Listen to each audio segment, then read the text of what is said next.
Hello and welcome to the new Yankee workshop, Season 1, Episode 13, The Corner Cupboard. In the parsonage at Old Sturbridge Village, a living history museum in Sturbridge, Massachusetts, Norm admires a built-in corner cupboard in the house's parlor. Norm's own design for a corner cupboard, constructed back in his workshop from pine and plywood, incorporates a top section closed in with glass pane doors and a base cabinet with raised panel doors. Enjoy!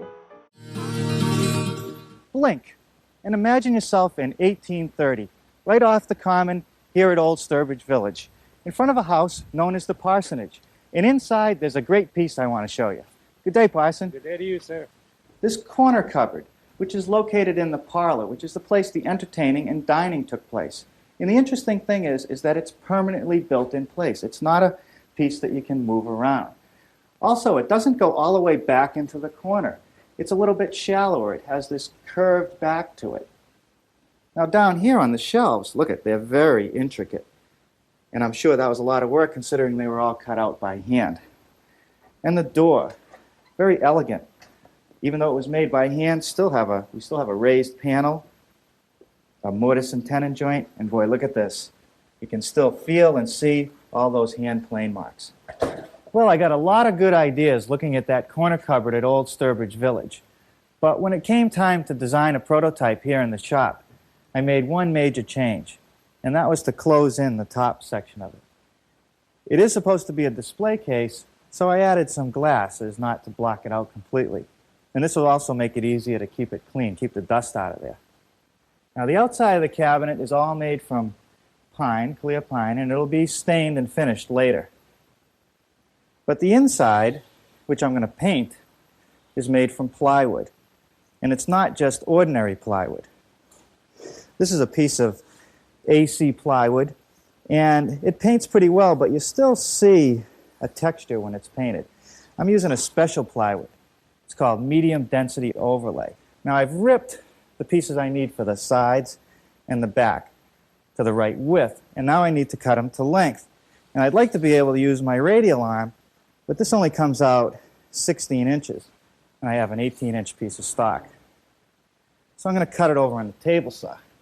Now you might say, this is a pretty big piece of wood to cut on the table saw, but it's no problem with my panel cutter, which is just a big T-square. And what I do is set my plywood right in it and align my length mark with the end of the cutter, and then I can make a perfectly square cut every time.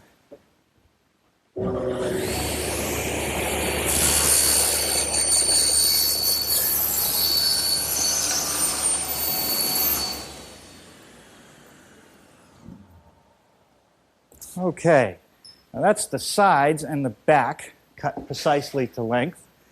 And now I'm ready to make the shelves.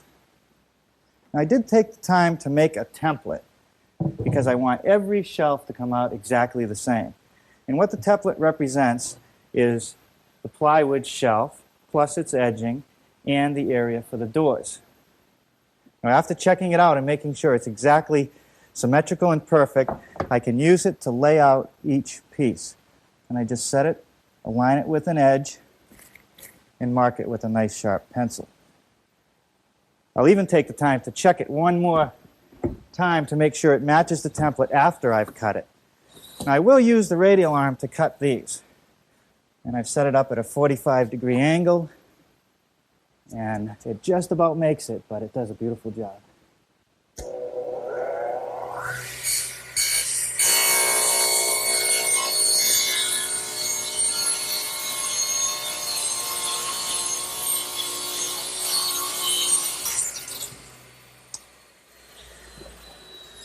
Okay, now that little shortcut is 90 degrees to the long angle I made in the first pass. And now I need 6 of these.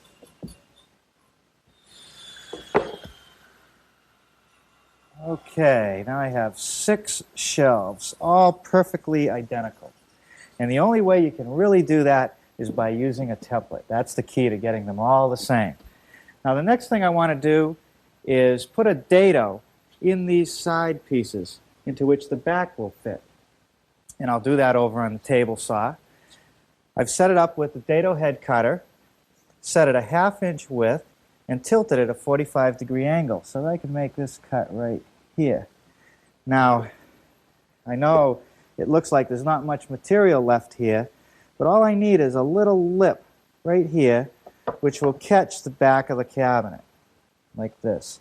And when I put it together and glue it, it'll be a very strong joint. And it gives me that perfect seam right down this inside corner. Well, one thing about this piece is that it's a very clumsy piece to put together, this carcass. So I'm using some sawhorses, and I've laid out a couple pieces of plywood, and I've taken some of my pipe clamps and just clamped it to the sawhorse so that these pieces won't just slide off the edge. What I really want to do is get everything perfectly aligned. So I'll take a piece of scrap plywood and slip it in that dado that we made. What that does is simulates the back. And what I want to do is make sure that all these pieces, the side and the back, line up perfectly with that corner, just like that. Now I got to get back to my layout line, right there. And I'll drill a hole right at the top edge.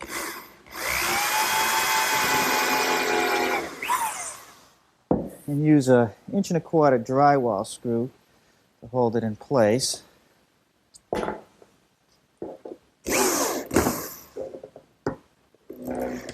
Now I'll put 4 screws on each shelf, and I'm going to put this bottom, middle, and top all on this side first.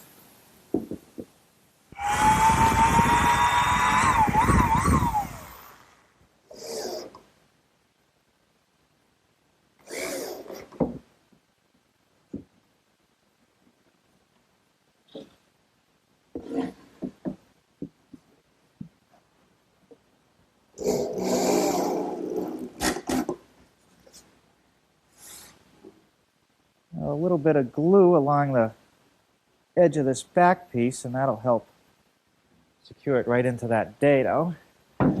Just slip that in there.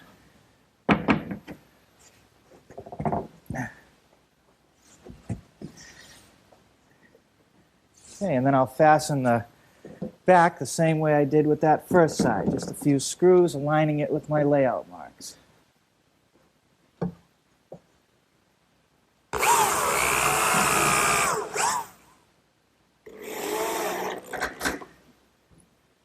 Okay, a little more glue along the other edge.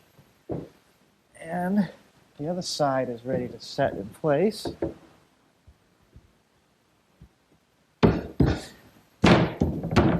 Now fasten that just like I did the first side. It sort of looks like I'm building a boat, doesn't it? Okay. Now to install the intermediate shelves, I just cut some scraps of pine to the right length that I want between each shelf. And these are just temporary. I clamp the edge ones in and just lean the back ones on there. And what it does is it assures me that the shelves will be perfectly parallel, and it helps hold them in place while I fasten them with the screws.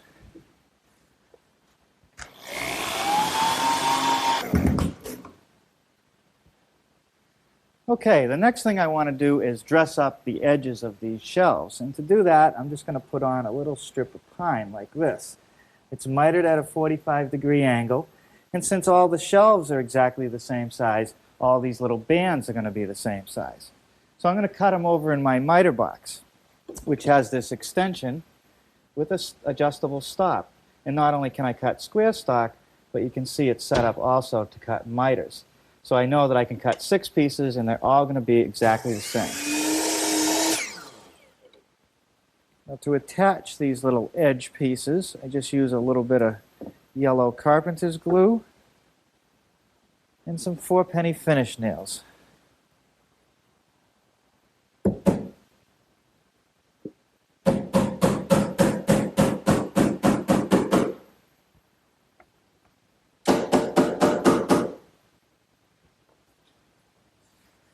Now the side of the cabinet that shows here gets a piece of ponderosa pine, and it's the piece that all the moldings are applied to and that the door is hung from.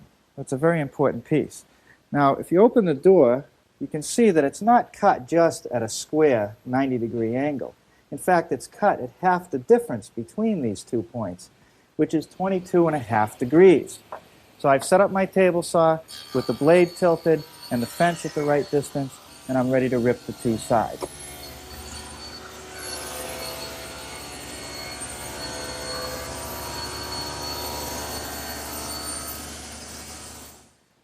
Now these side pieces, when they're installed, have to line up right there where the transition in that little cleat is. And then back here, I'm going to need a dado so that it'll slip over the side plywood. And I'm going to do that over on the table saw, which is already set up with the dado head cutter and the fence at the right adjustment.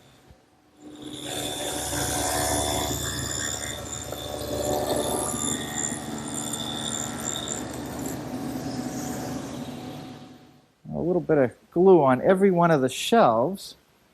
And then I'm ready to slip that side piece on. And I'll just nail it in place with some 4-penny finish nails.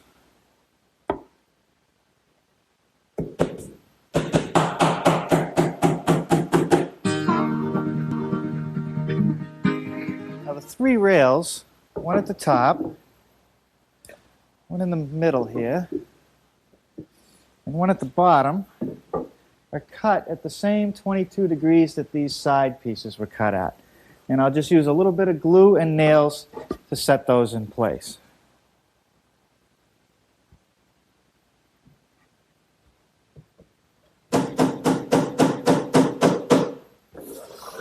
I spent a little time this morning setting up to make the doors because I want to glue those up and let them set while I do the molding work.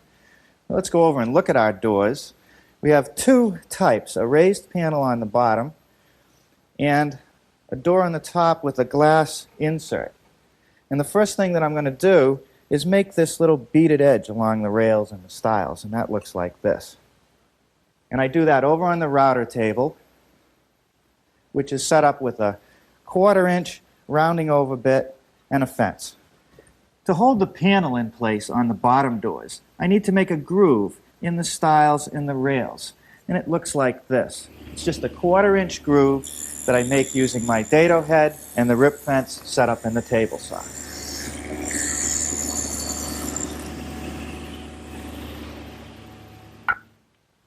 Now the corners of the doors are joined together with a classic mortise and tenon joint. The stiles have a mortise, and it's a blind mortise because it doesn't go all the way through. And the rails will fit into that with a tenon, like this.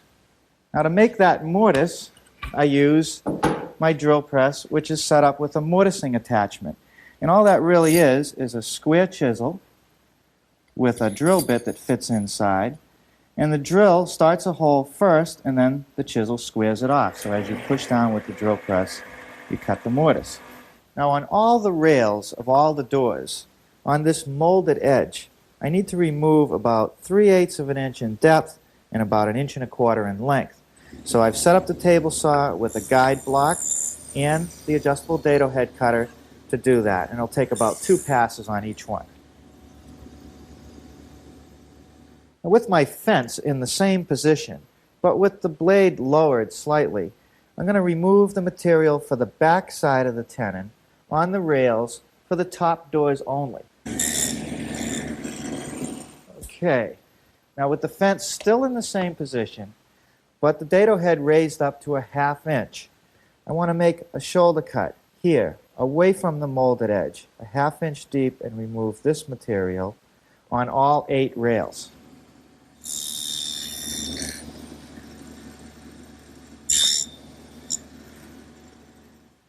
Now the last milling operation on the rails for the top doors only is to make this shoulder cut, which is on the molded edge. And I want to remove this material right here. So with the fence in the same position, but the blade slightly lowered, I'm ready to make that cut.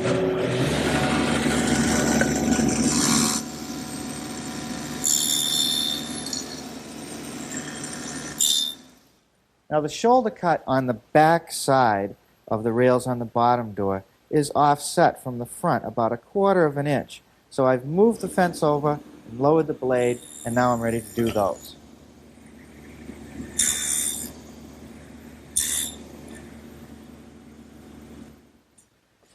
Now to get this decorative arch on the top rail, I just trace an outline on the piece, and this is where the bandsaw really comes in handy. And I'll just freehand it through.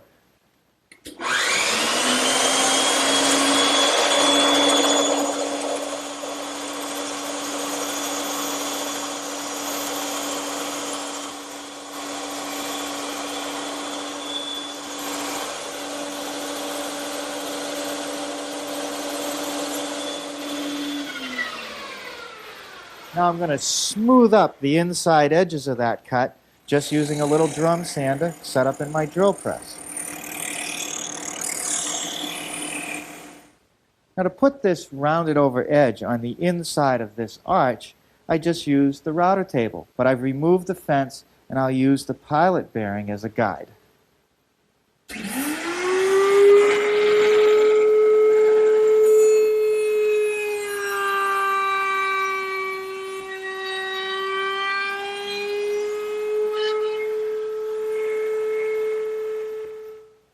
Now the next thing that I want to do is make a little miter here on this molded edge. So I've tipped the saw to 45 degrees and located a guide block. And now I can run the rails through.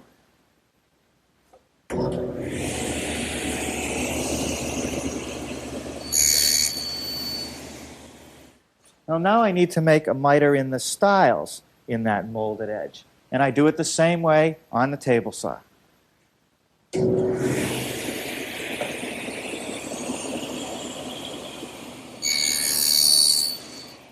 Well, one more miter cut at the top of the stile.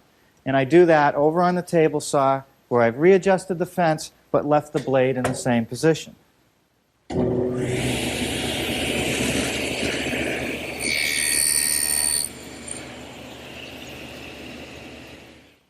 Okay, before I can assemble the lower door frames, I need to remove a little more material.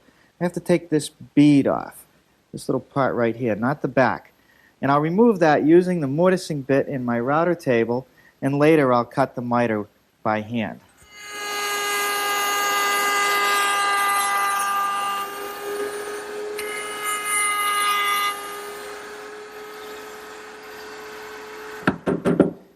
Okay, to finish off that little miter cut, I'm just going to use a sharp utility knife and just take away a little bit of material until it fits perfectly.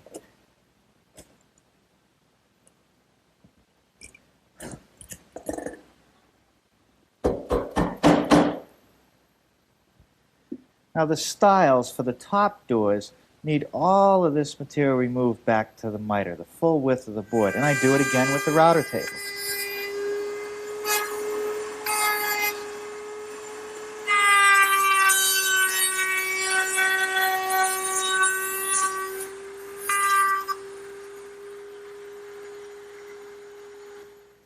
Now with the frame for the lower doors loosely fitted, I've cut a blank for the panel.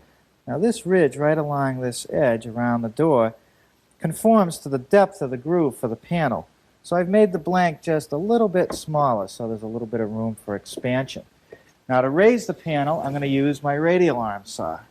And it's equipped with a molding head cutter, which is just 3 cutters on a heavy wheel, and spinning at a relatively high rate of speed, it'll raise the panel in a single pass. Now remember, you always do the end grain first to minimize splintering.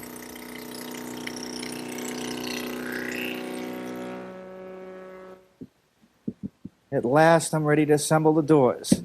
I didn't put any glue on the panel, just on the tenons. And drive these together, set them up in some clamps, and put them aside to dry.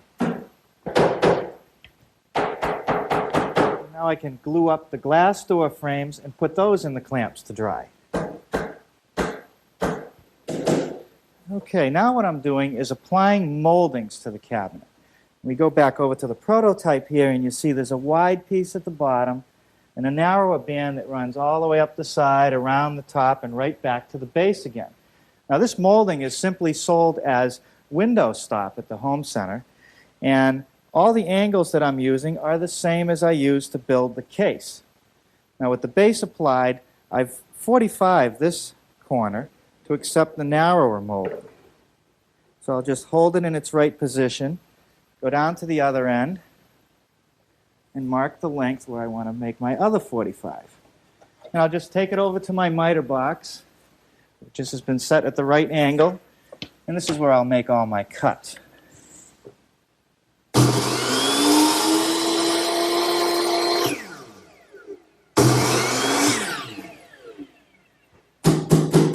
Okay, that finishes the window stop moldings. Now I'm going to run a band of flat stock just above this molding, all around the top edge. Okay, that takes care of that band. Now I have to put the last run around, which is this crown molding, and that's a little tricky. The thing that you have to remember when you cut crown moldings is that you place them in the miter box upside down. So this is the bottom of the molding, and this is the top. And then you clamp a straight edge on so that the flat surfaces of the molding sit in a perfect relationship with the back of the miter box. That way, every time you make a cut, it'll be in the right position, and all the miters should fit perfectly.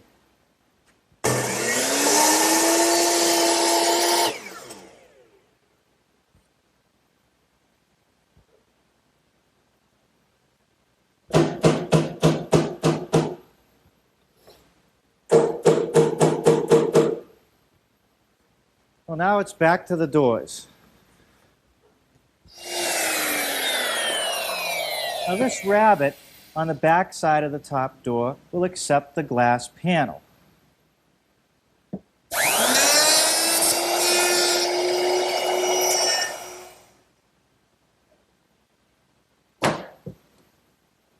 Perfect fit. This cabinet has overlapping doors on the top and the bottom. So I need a rabbet on the front of one and on the back of the other, and I do that with my router.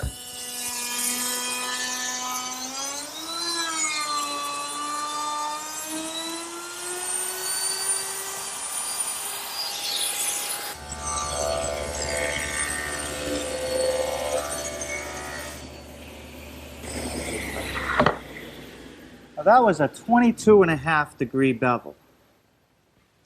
That's necessary so the angle of the door exactly matches the angle of the case.